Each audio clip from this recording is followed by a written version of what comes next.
मानवी शरीर किंवा मानव स्वतः एक द्वंद्व समास आहे.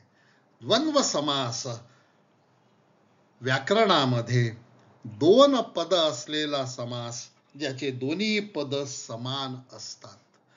मानवाची तुलना या द्वंद्व समासाशी करता येऊ शकते.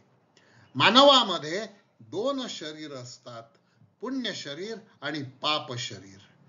जेव्हा गुरुकृपा होते तेव्हा पाप शरीर त्या शरीरातून निघून जातं आणि केवळ पुण्य शरीर त्या ठिकाणी निवास करतं.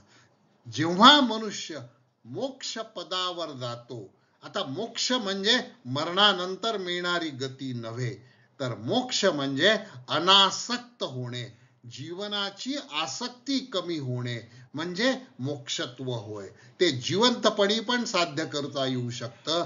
त्याच्यासाठी योग्य गुरु मिळणं अत्यंत आवश्यक आहे. जागरूक मन आणि सुप्त मन हे मानवाचे दोन मन आहेत. मानवाचं मन हे वारूसारखं आहे. ते नियंत्रणामध्ये आणणं अत्यंत आवश्यक असतं. कधी कधी वैरी सुद्धा चिंतन करत नाही असं मानवाचं मन चिंतन करत असतं.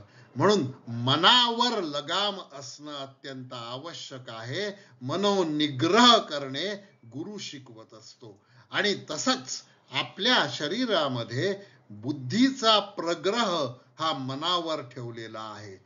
पण बुद्धी पण दुहेरी आहे. सद्बुद्धी आहे आणि विकृत बुद्धी आहे. जेव्हा मन आणि बुद्धी ही चंचल असते, त्यावेळेला मनुष्य बाहेर एक वागतो आणि घरी वेगळा वागतो. त्याचे दोन रूप दाखवतो. त्याच्या दोन स्प्लिट पर्सनॅलिटी दिसून येतात. त्यामध्ये मन आणि बुद्धींचा मोठा खेळ असतो. म्हणून बुद्धी स्थिर होणे, सद्बुद्धी मिळणे आणि विकृत बुद्धी निघून जाणे यासाठी गुरुकृपा असणं आवश्यक आहे.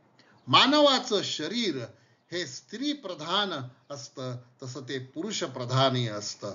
त्याचा लिंगाशी काहीही संबंध नसतो. एखादी स्त्री अत्यंत पुरुषी वागू शकते, तर एखादा पुरुष एकदा मातृवत वागू शकतो.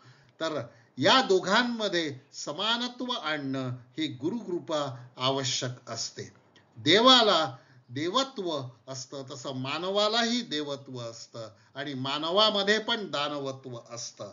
तर या देवत्व आणि दानवत्वामधला समतोल सद्गुरु कृपेमुळे साधता